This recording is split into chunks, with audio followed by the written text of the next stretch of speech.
Museum? May mga nawawala pa ba? Lahat ng nakuha nila doon, na-recover naman namin. Chinek din namin yung ibang mga mamahaling items na on display, pero wala namang nawala. Eh, yung mga maskara ho ni Amo. Anong maskara? Ah, ito.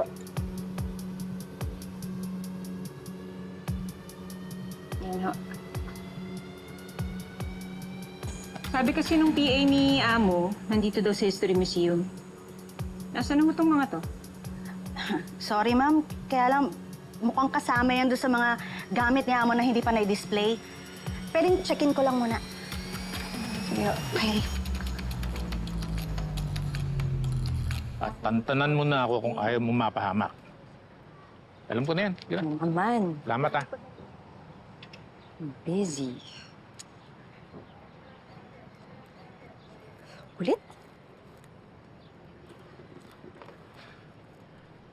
Sagutin mo na yung boyfriend mo, baka magtampo. Mo, hindi ko naman po ito boyfriend. Ito po yung pulis na binanggit ko sa inyo. Kanina pa tawag ng tawag eh.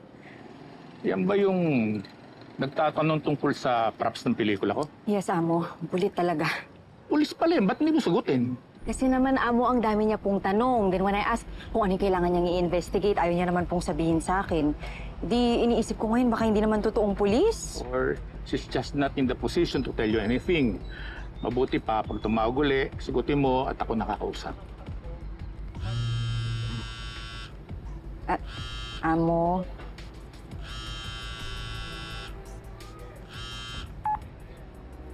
Hello, Miss Burns?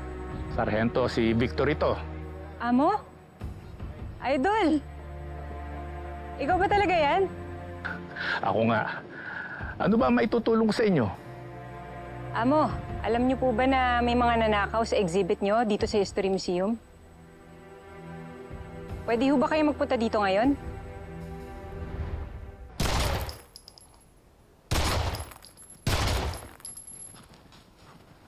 Joaquin! Pinagalitan mo na naman daw kanina ang anak mo. Nagsumbong ba sa'yo ang anak mo? How's health talk? Joaquin, Glenn is your heir. Dapat tinutulungan mong umangat ang anak mo. Bakit mo siya tinutulak pababa? Walang kamay na bakal ang anak mo. Masyadong mabait.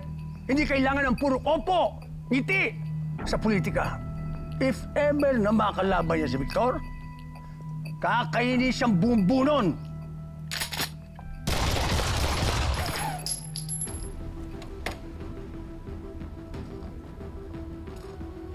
Si Glenn ba talaga ang dahilan kung bakit mainit ang ulo mo? Siya ang umagaw sa posisyon ko sa pelikula. At magkakamatayan muna kami kapag inagaw niya ang posisyon ko ngayon.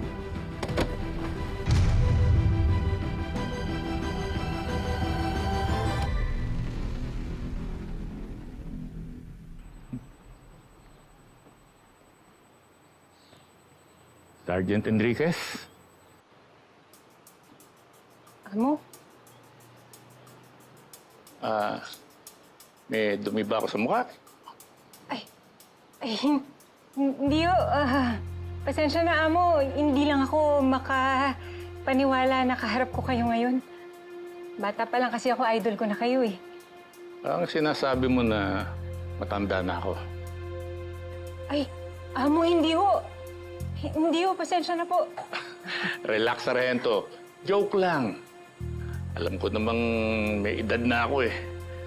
Pero I can still run the marathon. Hindi naman nawalata eh. Batang-bata po yung itsura nyo. Actually, Amo, kayo ho yung dahilan kung bakit ho naging pulis ako ngayon. Yung mga pelikula nyo ho. Isa rin ho yun sa mga dahilan kung bakit ginusto ko hong maging investigador. Kahit sa impyerno kayo magtago, hahabulin kayo ni Amo. Anak ka ng pato. Oy! Ano naman na naging resulta ng investigasyon mo? Sa dinami-dami ng mga props na nandito sa museum, hindi ko maintindihan bakit yung mga maligno maspa na pag-interesa ng mga magnanakaw. Sa totoo lang, hindi ko alam yung motibo. Pero, amo, ito. Tingnan niyo ho to. Ginamit ho yung mga maskara niyo sa bank robbery. Ibig sabihin, iisa lang yung grupong nanloob dito sa museum at yung mga nanloob dun sa San Isidro Rural Bank. Dapat lang na mahuli yung mga yan as soon as possible. Teka. That's my personal number. Kung meron akong maitutulong sa investigasyon mo, tawagan mo lang ako. Sige ho, amo. Salamat. Mauna na ako, ha? Sige ho. Amo. May isa pa akong gusto itanong sa inyo eh. Ano yun? Pwede ho ba magpa-picture? Yun lang pala. Idol ko ho O, sige, kasi sige. kayo eh. Halika. Okay. Salamat ho. Sige.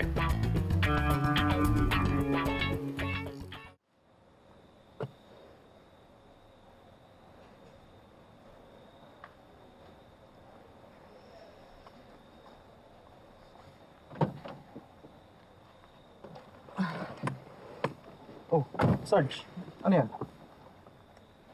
Calling card ni Amo. Bait pala nun sa personal. At kwapo pa rin, ah. Teka, Sarge, pinunta mo ba siya para investigahan o para magpa-picture?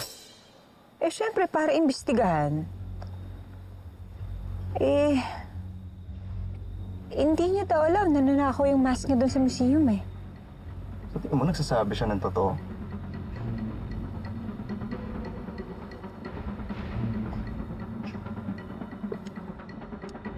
Tara na nga.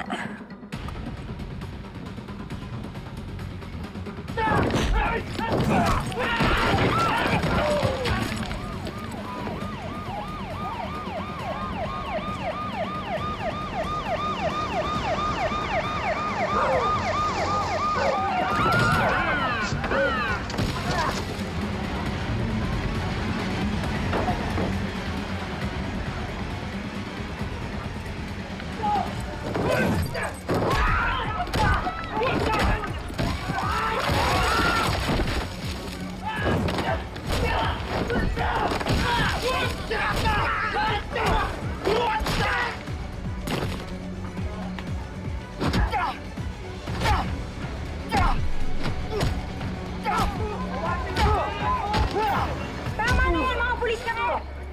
Kang bahayanam dito!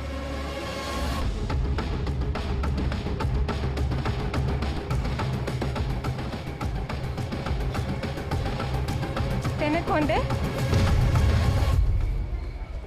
Sa panahon ngayon, dapat nag-out na kayo. Alam kong very eager ka na maging running mate ni daddy mo. Alam ko naman na ako lang naman yung nag-iisang heir ni Papa pagdating sa politics.